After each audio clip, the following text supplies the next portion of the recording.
di kanonisasi atau konsili ya, rapat besar untuk menyeleksi kitab-kitab. Nah, setelah diseleksi ya dari 200 lebih kitab tadi ya, barulah ada hasilnya. Hasilnya adalah kitab suci atau kitab kanonik. Jadi kitab yang 200 itu ya bisa dibilang kitab-kitab Bung, kau setelah kapan Yesua itu. kanonik itu jadi kitab suci? Kau ngerti arti kitab suci? Botol kau. Ya. Kau mau di Dengar, tengah, mau cari remis kau. dengar begini ya. Botol kau, sesat kau Romo. Kita Ya. saling menghormati pandangan kita masing-masing. Saya mengizinkan Aldo untuk menyampaikan narasi tentang kekristenan. Kenapa demikian? Karena seorang apologetik Islam itu ya perlu membutuhkan ilmu tentang kekristenan. Nah, bukan berarti apa yang dia sampaikan itu menjadi doktrin untuk kita terapkan. Bukan. Ini hanyalah merupakan suatu ilmu. Ya, perbedaan itu indah saling melengkapi. Ini hanyalah compare. Bagian compare yang kita dapatkan ini suatu ilmu buat kita. Bukan berarti saya mengajarkan sesuatu ilmu tentang Kristen lalu kita terapkan. Sekedar kita ketahui. Karena melawan Kristen, kita debat dengan Kristen, sebaiknya kita mengetahui sepenuh tentang Bible itu. Lanjut. Iya, terima kasih. Teman-teman, apa yang saya sampaikan di ruang TikTok ini sebenarnya kebanyakan muatannya adalah sejarah. Ya, saya tidak banyak bicara tentang dogma, tentang ajaran. Ya, ajaran saya sendiri berasal dari Kristen Assyria. Salah satu Kristen yang membuat kitab suci, yang membuat Alkitab. Cuma sekali lagi, saya tuh bukan rohaniawan porsinya sekarang pada saat saya mengajar ya. Sekarang saya bisa dibilang share data-data sejarah. Nah, ini bisa sebenarnya digunakan ya sama Kristen dan non-Kristen yang ingin mempelajari tentang sejarah kekristenan. Ya, contohnya tentang kitab suci. Kami itu tidak ada ajaran kitab suci diturunkan sama Tuhan. Jadi kitab suci adalah buatan kami sendiri gitu. Nah, kalau teman-teman non-Kristen ingin mempelajari kitab sucinya Kristen ya, pahami kalau definisi kitab suci antara Kristen sama Islam itu berbeda. Definisinya aja berbeda. Yang kedua adalah bagaimana kitab itu menjadi kitab suci. Kan ada prosesnya, ada sejarahnya. Nah, ini pun berbeda. Lalu isinya. Nah, ini pun berbeda. Isi ajarannya, Tuhannya ya. Kalau di dalam dokumen atau kitab sucinya Muslim kan nama Tuhannya udah jelas ya, Allah. Nah, kalau di dalam kitab sucinya Kristen ya, terutama yang kitab PB, nama itu tidak ada, nama Allah itu tidak ada. Jadi bisa dibilang ya teman-teman, dengan dua agama yang berbeda, kitabnya pun berbeda di sini. Nah, teman-teman bisa mempelajari bagaimana nih kitab sucinya Kristen ini bisa muncul dan dianggap sebagai kitab suci. Gitu. Jadi ada perbedaan yang sangat mencolok sebenarnya kalau kita memperhatikan bagaimana Quran itu muncul dengan kitab sucinya Kristen itu muncul. Ya, itu bedanya jauh banget gitu. Nah, makanya saya appreciate kalau teman-teman dari non-Kristen juga mau mempelajari sejarahnya ini gitu. Nah, masalah nanti ada perbedaan apa ya kita harus saling hormati ya. Saya setuju tadi sama Pak Adrian bilang kalau umat Kristen itu sebenarnya nggak punya kompetensi ya di dalam kitab sucinya umat Islam. Nah, saya juga ya tidak pernah menganjurkan umat Kristen itu untuk ngoprek-ngoprek kitab agama yang lain gitu. Kita udah punya kitabnya sendiri ya, Kristen itu harus bangga dengan kitabnya sendiri. Cuma gini, kekristenan itu sekarang ini ada ribuan aliran. Ya, waalaikumsalam. Waalaikumsalam. Ada ribuan aliran teman-teman. Nah, Kristen di awal, Kristen yang membuat kitab suci itu ada 3, Katolik, Ortodok, dan Assyria. Nah, ajaran saya itu dari Assyria teman-teman.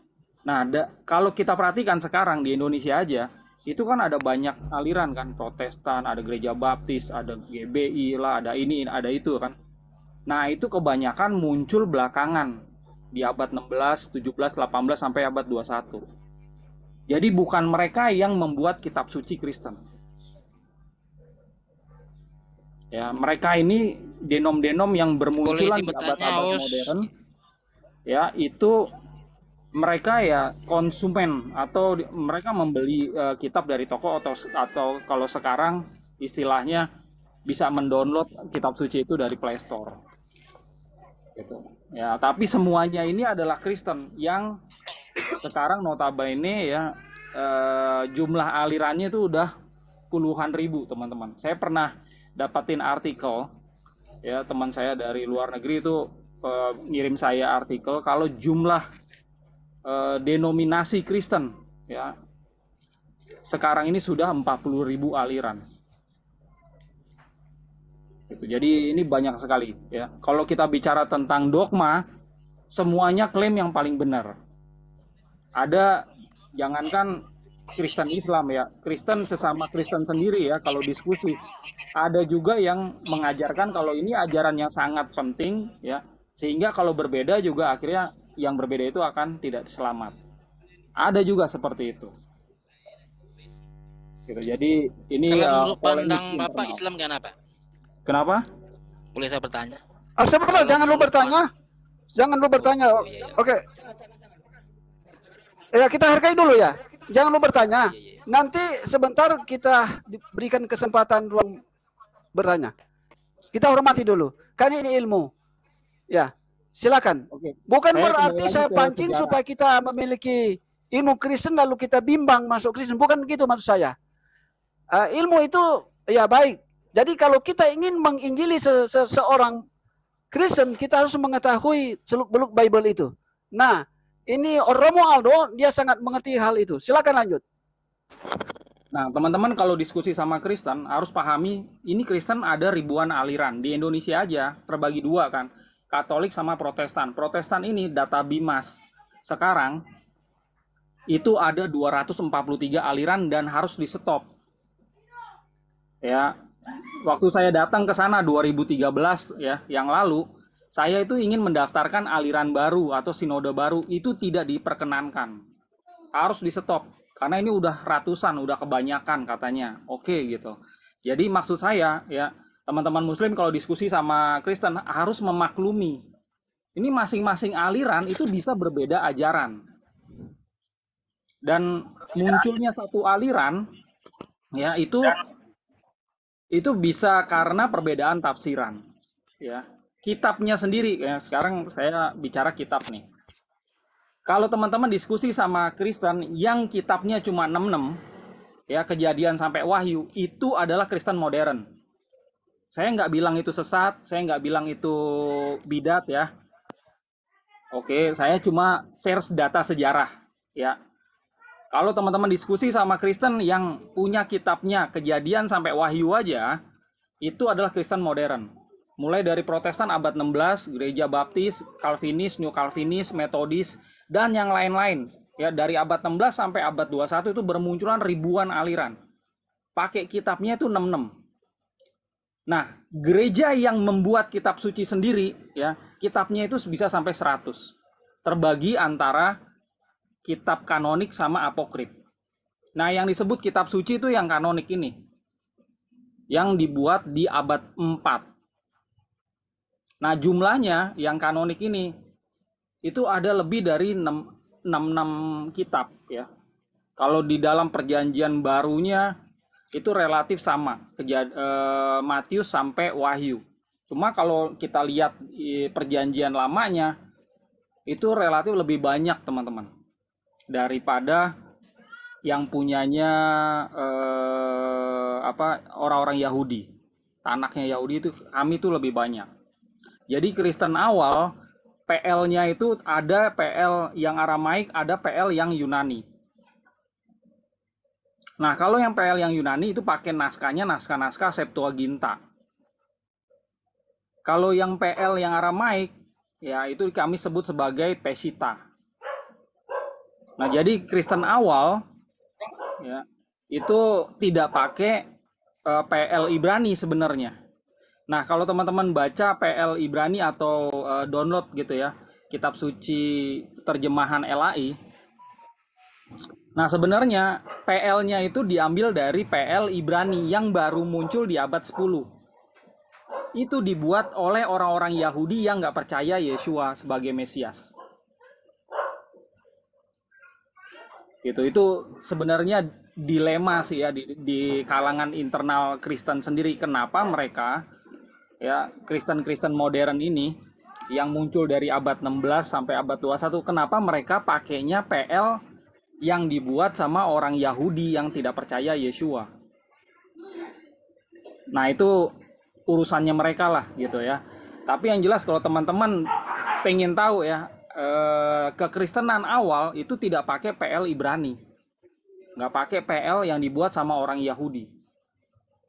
Kita ada PL Septuaginta sendiri ya, dan juga yang Pesita Aramaik. Oke, sampai sini dulu ya. Takutnya ini terlalu dalam, terlalu banyak gitu. Oke. Kalau ada yang mau ditanyakan silakan. Saya berikan kesempatan siapa yang ingin bertanya. Sebentar. Tolong pertanyaan saja. Sebentar. Sebelum Anda bertanya, ini ada anak tunggal yang barusan naik. Kemarin dia sudah janji untuk disadatkan. Ya. Hari ini kalau dia berkenan, hari ini dia akan disadatkan sesudah ruang pertanyaan. Ya. Oke, silakan.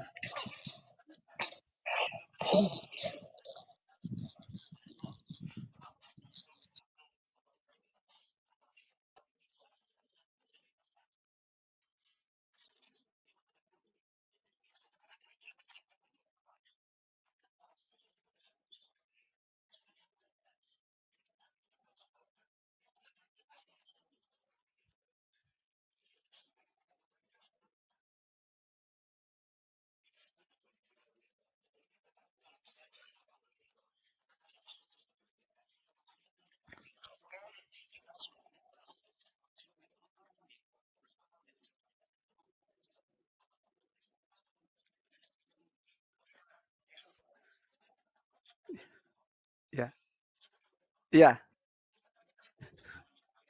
Ya. Ya. Ya. Sengaja Romualdo ini saya naikkan di sini, suatu saat kita sahadatkan. Kita berdoa supaya dia mualaf. Amin. Oke. Biasanya orang cerdas itu cepat mualaf. Oke, siapa ada pertanyaan? Silakan, karena kita akan mensahadatkan anak tunggal ini.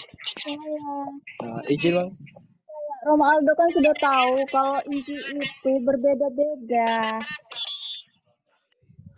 Dari penulisannya kalau tidak ada saja, pertanyaan, sudah berbeda-beda konteksnya. Izin bertanya Jadi bang. bagaimana mau diimani silakan bertanya, silakan. Satu Injil dengan Injil lain udah berbeda. Langsung to the point ya. Mohon langsung to the point saja. Langsung mengarah kepada pertanyaan, bukan menerangkan. Silakan. Iya, maksudnya bagaimana bisa dipercaya sedangkan isi antara Injil dengan Injil yang lain itu berbeda-beda, karena Aldo ini sudah pernah menerangkan dirinya sendiri tentang itu. Ya, pertanyaannya bagaimana Injil itu dipercaya sedangkan setiap kali manuskripnya itu berbeda-beda. Itu pertanyaannya. Oke, ini pertanyaan yang bagus. Saya coba jawab ya. Silakan Gue jawab. Ya. Sebentar. Aldo menjawab dulu. Ya. Baik, ini Aldo ini sebenarnya pertanyaan yang bagus ya. Kalau kita tanya ke umat Kristen sendiri ya, mereka tuh masih banyak yang meyakini kitabnya, terutama kitab PB Yunani itu sama gitu dari dulu sampai sekarang. Tapi pada kenyataannya kalau teman-teman mempelajari ya, naskah-naskahnya dari abad 4 sampai abad 16 itu berbeda-beda. Ya, tidak ada dua naskah yang identik sama.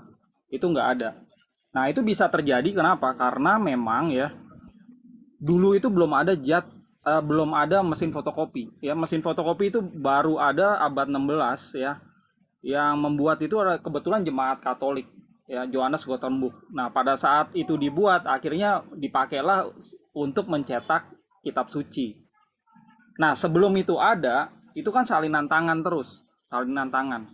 Nah, karena yang menyalin adalah manusia, Jadi human error itu bisa terjadi karena ini kan dokumen lama, ya, dokumen kuno. Adanya tuh di abad 1 aslinya yang kitab-kitab PB ini. Lalu disalin gitu. Mungkin aja gini ya teman-teman. Pada saat proses penyalinannya ya, saya tuh pegang pasal 1 sampai pasal 10, teman saya pasal seterusnya gitu. Lalu kami akan gantian. Bisa terjadi seperti itu. Dan pada saat saya menyalin, terus ada salinan yang saya naskah yang saya salin itu ada tulisannya yang tidak jelas ya. Itu saya harus berani untuk menyalinnya gitu. Nah, pada saat itu bisa terjadi kesalahan. Jadi satu kesalahan bisa di copy, terus terjadi lagi kesalahan lagi kopinya, terjadi lagi kesalahan lagi. Oleh karena itu, ini memang terjadi kalau kita compare ya, naskah Yunani yang jumlahnya itu ribuan naskah dari abad 4 sampai abad 16. Nah, itu ada banyak perbedaan teks. Nah, cara umat Kristen ya dewasa ini untuk memahami ya atau ngakalin bagaimana sih ini versi aslinya. Nah, bacanya itu yang Aramaik, teman-teman. Jadi di-compare sama yang Aramaik. Karena kalau kita perhatikan bapak-bapak gereja itu menulis aslinya itu adalah Aramaik. Terutama yang kitab Matius. Itu ada banyak catatan bapak gereja yang menyajikan data. Matius ini atau Marmatai nama aslinya itu menulis kitabnya itu untuk orang-orang Ibrani di dalam logatnya. Pada saat itu logat orang Ibrani namanya adalah bahasa Aramaik. Gitu. Jadi kalau ada kebingungan ya, itu hal yang wajar. Karena ini bicara tentang dokumen kuno. Nah, supaya ini tidak bingung ya, kita bisa compare sama kitab PB bahasa Aramaik. Jadi kita punya sekarang kalau sekarang lebih enak ya, modal Google aja ya dikasih tahu link-linknya ini untuk mengakses yang PB Aramaik, yang PL Aramaik. Nah, nanti bisa buka sendiri. Nah, teman-teman sekarang ya mau Kristen atau tidak Kristen itu bisa kelihatan data-data naskah-naskah kuno ini gitu. Nah, kalau teman-teman mau mempelajari dan dengan skeptis ya untuk menilai ini silakan gitu. Karena ini udah terbuka untuk umum. Ya. Saya pikir kami sudah mengerti. Yang dimaksudkan perbedaan itu misalnya gini. Dalam Injil, Yesus Kristus mengutus rasul-rasulnya ya pada Lukas 9 ayat 3 disuruh bawa tongkat. Maksud saya begini, Markus 6 ayat 8 disuruh bawa tongkat. Ya. Tetapi Lukas pasal 9 ayat 3 jangan bawa tongkat. Ya, jadi Yesus menyuruh murid-muridnya, yang satu bilang bawa tongkat, yang satu bilang jangan bawa tongkat. Nah, itu yang dimaksudkan perbedaan-perbedaan. Oke. Mungkin masih ada yang ingin bertanya, silakan. Izin, Bang. Enggak, Gini. Bang, aku halo. Ya, silakan. Halo, ini panggilan Bang yang semalam kita diskusi, Bang. Ingat? Halo, Bang Aldo. Ya, halo. Ini Billy. Bukan yang semalam kita diskusi, Bang. Panggilan. Oh ya Pak Pangeran, gimana kabarnya ya. Pak? Gini Bang, sehat-sehat. Bang, itu kan kitab Perjanjian Baru itu yang dibawa oleh Matius itu sebenarnya punya siapa? Kristen, Protestan atau Katolik itu yang tentang yang dibuat oleh Matius, Lukas, Paulus itu mereka tuh bawa agama apa tuh? Kristen, Protestan atau Katolik atau yang lain-lain? Oke, jadi kitab-kitab di Perjanjian Baru itu sebenarnya ya milik pengikutnya Yesua. Cuma pengikutnya Yesua ini ya di awal-awal itu cuma 3 aliran ya teman-teman. Katolik, Ortodoks, sama Asiria. Cuma 3 ini aja. Nah, dari sinilah pecah-pecah gitu. Pecah, Katolik itu pecah. Katolik tadinya Katolik sama Ortodoks itu satu ya. terus dia pecah. Ortodoks sendiri akhirnya pecah dari ada ortodoks oriental, ada ortodoks timur gitu. Assyria juga pecah-pecah. Katoliknya juga pecah jadi Protestan. Protestan juga pecah lagi gitu kan, jadi banyak ribuan aliran. Nah, sebenarnya yang memiliki kitab ini adalah yang membuat kitab suci gitu, yang memelihara naskah-naskahnya, yang menyalin gitu. Jadi yang memiliki kitab suci itu tadinya ya, aslinya adalah yang ini tadi. Katolik, Ortodoks, sama Assyria. Cuma kalau yang Assyria bedanya adalah PLPB-nya ini, yang disalin ini dalam bahasa Aramaik. Tapi kalau Katolik Ortodoks ini dalam bahasa Yunani. Gitu. Cuma di internal kekristenan sendiri ya, itu tidak ada klaim. Oh, ini kitab suci milik Katolik aja, ini milik Ortodoks. Nggak ada klaim seperti itu. Jadi siapapun ya, mau Kristen mau non-Kristen ya, begitu ini disebarluaskan itu bisa menjadi milik masing-masing kalau dibeli. Bang, mau tanya sedikit bisa Bang Aldo? Mau tanya sedikit? Mau tanya-tanya? Boleh diperbesar Pak, suaranya kurang jelas ya. Kalau bang kalau ngomong itu Bang harus tunjukin datanya. Bisa kan tunjukin datanya? Bisa Pak. Supaya bisa dipahami gitu. Kalau nggak ada data itu jangan asal-asal ngomong gitu. Boleh ya. Jadi teman-teman kalau ingin mengakses yang tadi saya bilang ya, PL itu ada yang Aramaik ya, ada yang Yunani yang Septuaginta. Nah, kalau yang Aramaik itu teman-teman bisa cek di sini nih. pesita.com/Inggris. Pesita Tanah ya, The Jewish Aramaic Bible in English. Jadi awal-awal ya, di abad-abad awal itu orang-orang Yahudi itu tidak semuanya bisa bahasa Ibrani. Jadi kitab suci Yahudi itu harus diterjemahkan ke dalam bahasa Aramaik. Ya. Nah, Yahudi Kristen atau pengikutnya Yesua yang berdarah Yahudi pada saat menerjemahkan kitab PL ya, yang ada di sinagoga abad 1, terus diterjemahkan ke dalam bahasa Aramaik disebut Pesita Tanah ya. Di sini ada penjelasannya dan kitab-kitab apa yang dimuat di dalam Pesita Tanah itu.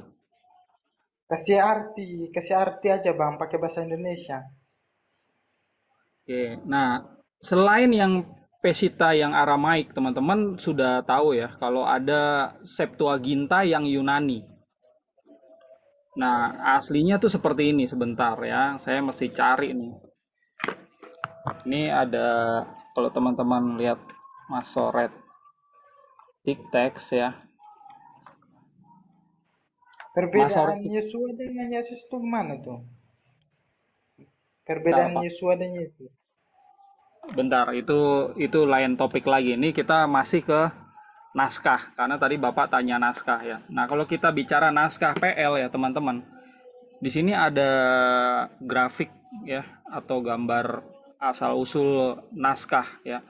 Nah, naskah Masoretic Text yang menjadi referensi LAI itu sebenarnya dibuat oleh orang-orang Yahudi yang menolak Yesua. Nah, ini disingkat menjadi MT di sini ya. Nah, MT di sini asal usulnya adalah naskah proto MT yang sudah lost. Perhatikan di sini. Jadi Nggak yang namanya nyambung, sejarawan nggak nyambung. ya sejarawan Pertanyaan itu saya nggak nyambung. Kita hormati ya apa yang disampaikan Romo Aldo. ya tadi Bapak tanya mengenai asal usul ini kan ya. Malam Kitab Pak Dance. suci. Malam Mos.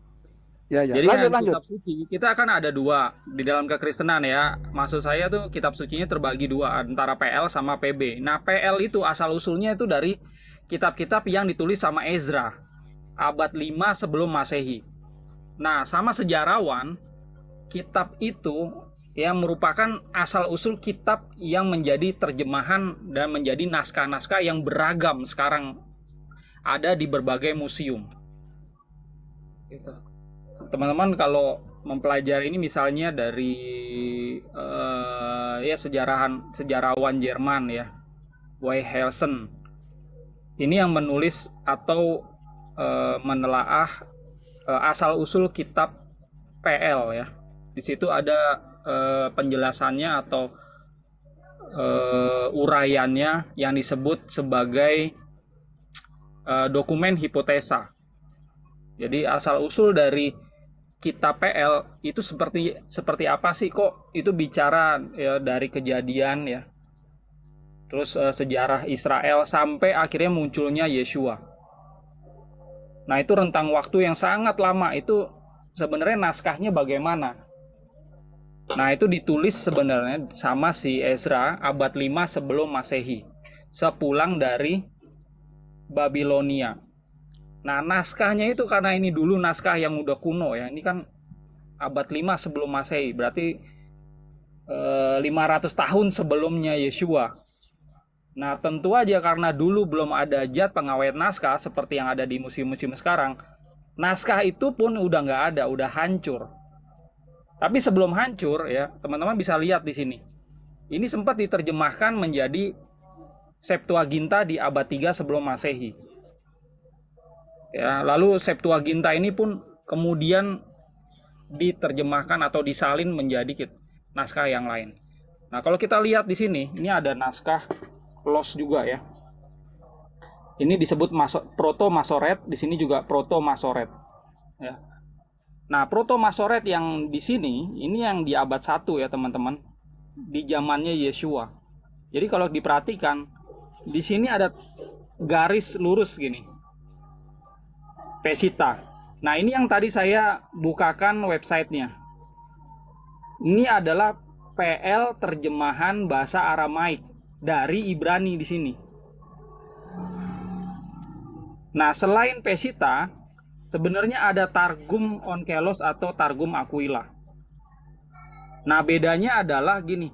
Kalau ini adalah terjemahan Aramaik dari orang-orang Yahudi yang tidak percaya Yeshua, kalau ini adalah terjemahan Aramaik dari pengikutnya Yeshua yang berdarah Yahudi. Gitu. Jadi kekristenan Yahudi ya itu berkembang menjadi namanya Kristen Assyria.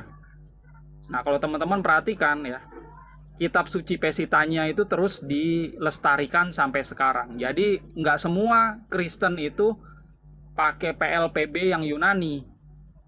Ada yang PLPB-nya yang Aramaik, teman-teman, itu namanya Kristen Assyria. Nah, ini gambaran asal-usul kitab PL itu seperti ini. Ya, kalau dicek data sejarawan itu seperti ini. Boleh saya bertanya, Pak Aldo? Beda isi Ya, antara boleh. Aramaik dan Yunani. Boleh saya bertanya 2 pertanyaan aja? Boleh. Oke, saya mau nanya, bagi Bro Aldo atau Pak Aldo ini, siapa Yesus Kristus atau Yeshua HaMashiach itu? Enggak. Saya pikir Saya sebelum dia tidak perlu ngomong itu. sebelum jauh Itu melangkah, sebelum nanti jauh ada polemik melangkah, sebentar. Sebentar ada polemik nanti. Enggak, Tolong jangan bertanya Ya begitu. Tuhan, Saya dia mau- Jangan, itu mengatakan memancing itu. aja. Itu memancing Enggak, berdebat sebelum itu. jauh melangkah, saya mau pengen dia menjawab. Menurut Tapi dia, tidak boleh bertanya. menurut Nanti Pak Aldo, ada polemik kalau nanti nggak sebentar. dijawab, berarti dia tidak bisa mewakili sebagai orang Kristen dong, Pak Dance. Dia tidak bisa mewakili. Enggak, saya mau nanya. Enggak.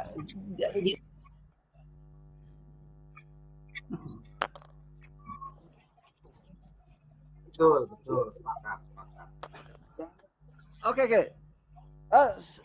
Sebelum Romo mungkin melanjutkan, saya ingin tanya pada anak tunggal. Anak tunggal, apakah benar Anda mau disahadatkan malam ini? Tunggu Bang, masih mikir. Kalau tidak saya turunkan, karena Anda itu ternyata penipu. Tadi kamu itu typing bahwa mau disahadatkan hari ini. Kan nggak ada paksaan Bang, nggak ada paksaan. Oh, tapi Anda menaping tadi, naikkan saya, aku mau disadatkan. Iya, kan saya suruh naikin saya mau ngobrol sama Bang Aldo ini penjelasannya. Waduh. Penipu, buang aja. Tapi tidak boleh bohong. Tidak boleh bohong. Nulis mau disadatkan ternyata tidak, itu bohong. Iya, Pak. Oke. Berbeda, berarti perbedaannya apa? Bisa dijelaskan antara Yunani dan Aramaik? Isi Alkitabnya ada perbedaan, pastikan apa itu? Oke, Romaldo silakan lanjut.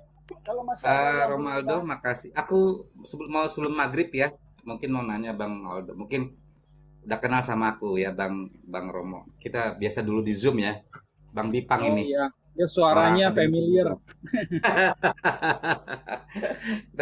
kita sama-sama saintis kan, sama-sama akademisi. Ada yang menarik terkait tentang sejarah Alkitab yang tadi Bang Romo Aldo jelaskan ya, yang saya catat gitu kan, tentang Yunani Septuaginta LXX ya kan.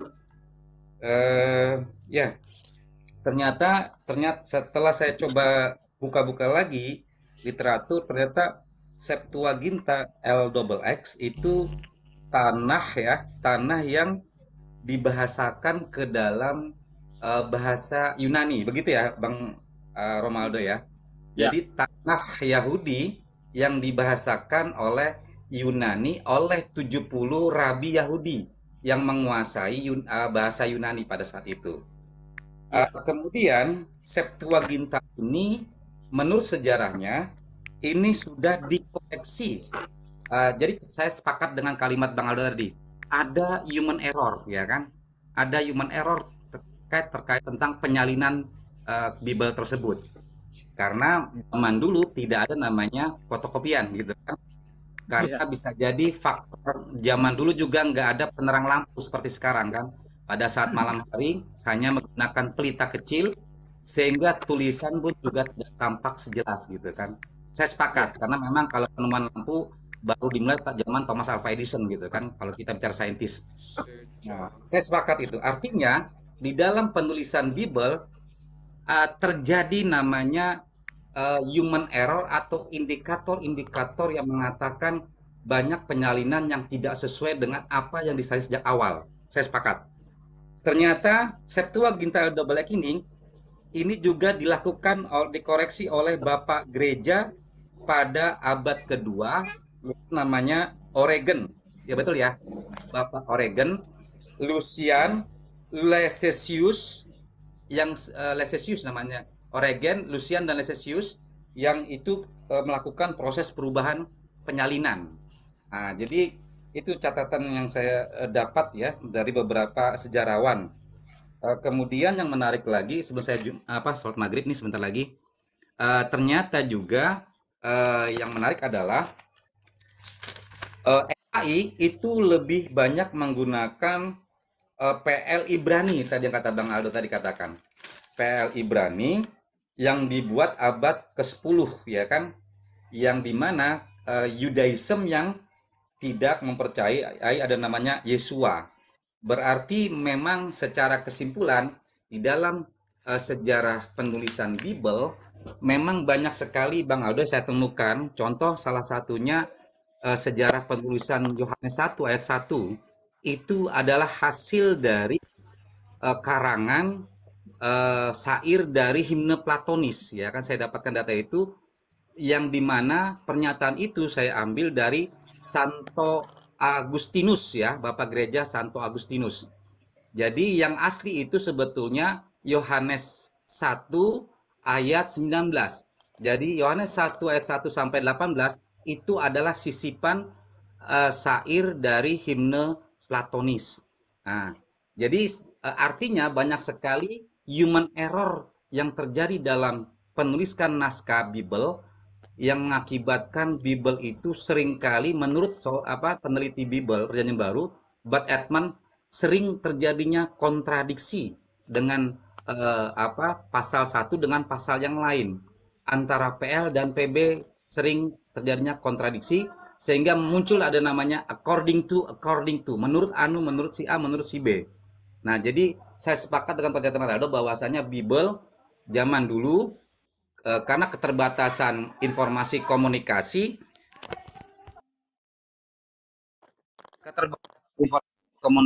dan tulisan salinan, maka mengakibat terjadinya kesalahan atau kontradiksi antara satu dengan yang lain. Akan tetapi LHI sebagai lembaga Alkitab Indonesia tidak pernah menyadari atau bahkan membiarkan begitu saja, dan ini sesuai dengan pernyataan Saudara Anwar Cheng ya sebagai Kepala Penerja LHI pada saat bulan Maret 2023 launching TB2 LHI. Silakan para gereja maupun Bapak Pendeta melakukan eksegesis atau menafsirkan sendiri-sendiri sesuai dengan pernyataan Bang Aldo. Jadi tepat dan berkorelasi. Itu aja catatan aku Bang Aldo. Terima kasih.